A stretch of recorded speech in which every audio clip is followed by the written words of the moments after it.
State Farm is laughing at me right now. You see, I gotta fix my E92 M3. I got a quote through insurance of what it would actually cost to replace my rear quarter. This was the number, and I was like, there's gotta be a better way. Because typically when insurance quotes something out, it's typically with all new panels. Because at this point, the little gears were turned inside my head, and I think we found a better solution. And if this is your first time here, my name's Stefan. I crashed my C6 Corvette directly into a wall going nearly 80 miles an hour. And in hopes of returning to the track, I bought an E92 completely sight unseen to get back on track. Me and my buddy Gabe flew almost 1,000 miles away to pick this thing up, drove it back home, but it turns out the damage was a lot more than I had anticipated. Now, I didn't reach out to insurance to actually try to get them to cover this. It was more so I just wanted it as a reference point to see how much money I would actually save. So when I told the agent that I bought a used rear quarter panel, he said, ha ha ha.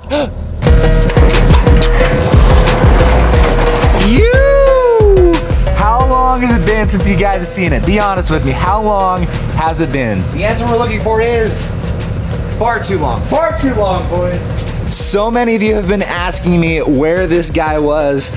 It's been in storage for far too long. It's cold here in Utah, and it's something that I always want to keep in absolutely pristine condition. So we've had it here under the cloth, but we're gambling today, boys, because what do you think the odds are that this is gonna start? If I had to place a healthy wager on it, I would say 80% chance that she does not start. Oh, good signs. We got power. Okay, neutral, e-brake on, and she's struggling. Come on, baby, let's go! Oh, those odds are sick, dude. Oh my gosh. I literally haven't started this car in probably, I don't know, 2 months? It's freezing out here. That's sick. Also, yes, white smoke, welcome to Rotary Line. Also, it might be super weird to be proud of like an oil stain, but look at that. That's for like 2 months of just literally sitting in this spot. That little tiny drip of oil. And if we're being completely honest, all Rotaries drip a little oil. I will say though, I missed it. Oh, son, dude. Dang, dude. Bro, you looking burly. Is it gray sweatpants season right now? Yeah, dude. What's up, dude? The Chucky milk. We got Caden out here today. Paul and Caden are some of the best videographers I have ever seen in my entire life. We're shooting the RX-7 today. Also, tell me you're from Idaho without telling me you're from Idaho. Bro's got the Dickies, the flannel jacket with the shorts, dude. Anyway, Ninja Walk, absolutely on point. Cut to Caden's video now.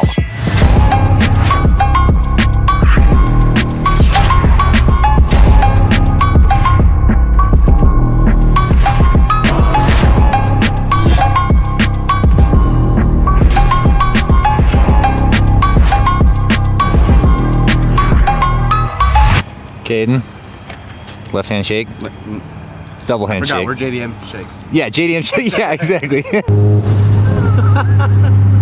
This car is like literally the definition if you were to strap a turbo onto a weed eater.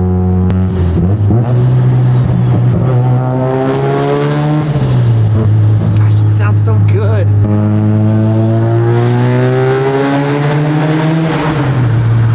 One thing I've always loved about this car too is just how cool it runs. Check out the coolant temps. We're doing a few pulls back to back, 177 degrees. It like never gets over about 185. Oh my gosh. All right, we gotta put her back in storage, and then I got a surprise for you guys. In last videos, I introduced you guys to Private Auto, the best way to list your car in today's market, and today I'm stoked to talk about them again. And while they offer great benefits for listing like vehicle history reports and verified buyers, where they really shine is in the transaction itself. Traditional marketplaces have zero transactional tech. All of the money handling is done completely separately. Like cash can be risky, payments through Venmo, they have limits, and figuring out like a neutral place to meet at like a bank can just be a headache. Private Auto is the only place you can instantly transfer any amount of money in a private vehicle sale safely and securely. Head to the link in the description down below, use my code STEFAN to list your car for free on Private Auto and experience the future of private party sales, baby. Let's go!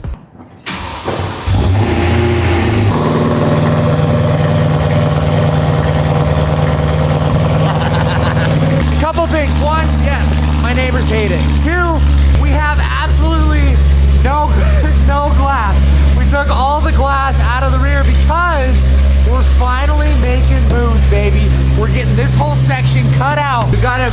special new part that just showed up. The downside is I have to drive this 30 minutes that way with no glass and no passenger side door. Now why that's a negative is because it's still 40 degrees here in Utah. I decided to pull all this glass out. We're literally in rush hour traffic right now, and it makes it feel so much more weird when you look out your passenger side window and there's just literally no door there, but another car. Also, tell me these weren't built for street racing. This is meant for this.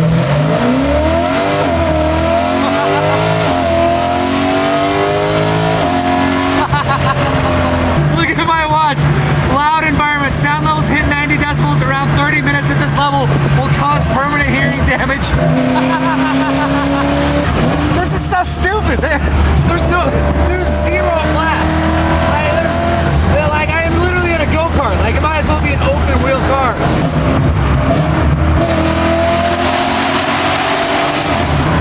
Oh my gosh. As luck would have it, it's now completely dumping rain. And I wish I could tell you this is the first time I've driven this car in the rain, but it's not. We drove it back from Seattle with also no windows in a complete snowstorm, rainstorm, all that crap. A couple more things I didn't consider when I pulled that door off as well. That lady just gave me a look. One, when you take that door off, the mirror goes with it. So I don't have a mirror. I'm in a harness in a seat with a halo. This is not safe.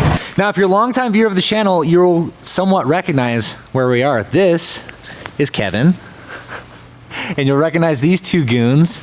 City of Salt. This is where we had the GTR done as well. These guys completely repainted the front end on my GTR when I had it a long time ago, and now we're back for more. We couldn't stay away, but the surprise, the item at hand, this is the surprise. I have literally half a car here that showed up on a pallet, and to say this thing was an absolute pain to ship is the biggest understatement of the year so far. It's like 10 feet long, it's the wrong color, but it was packaged fairly well, and this is exactly the section that we had cut out of a perfectly good E92 M3 to donate to the cause. Now you'll have to excuse me because as you'll quickly find out, I have literally zero idea what I'm talking about, but I think the rough plan as of now, we're gonna go, we're gonna cut it right here, cut it right about here, replace all of this, cut it right about here, and then we have to drill out all the spot welds that are in the trunk holding all of this on, and then this will kind of demonstrate how we're gonna fill all that in. We drill out all the spot welds here. They're gonna do what I guess is called plug welding, and we're gonna weld this entire quarter panel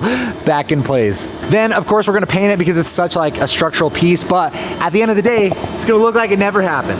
But probably the biggest thing that's been bugging me about this car is the ride height. I feel like that's what makes it look so goofy, like in its current state, because I'm convinced you can slam anything and it looks about 50% cooler. But this car in its monster truck status right now, I can't wait to get the Fortune Autos, close this gap a little bit, slam it, and it's gonna look so much better. Now, when I took the GTR here to have these guys repaint it, this is a big reason why.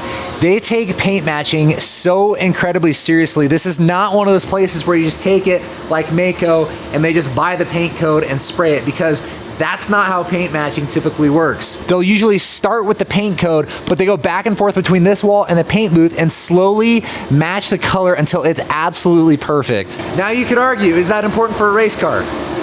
Absolutely not. But we're gonna do it right because this is such like a structural piece of the car that I really think it's important that we do it right. So this is it. This is like the last major milestone or checkpoint, if you will, before this car sees a major transformation. After this, we're going hard on wheels, suspension. We're doing the rest of the body panels. We've got the new door, we've got the new hood, we've got the new fenders. We're gonna go ahead and repaint the front bumper as well. Then we're gonna clean it, wrap it, and race it, baby. If you made it this far in the video, you know the drill. You're a real one. Thank you so much for watching. If you liked it, please be sure to give it a big thumbs up. And on that note, I'll see you guys in the next one.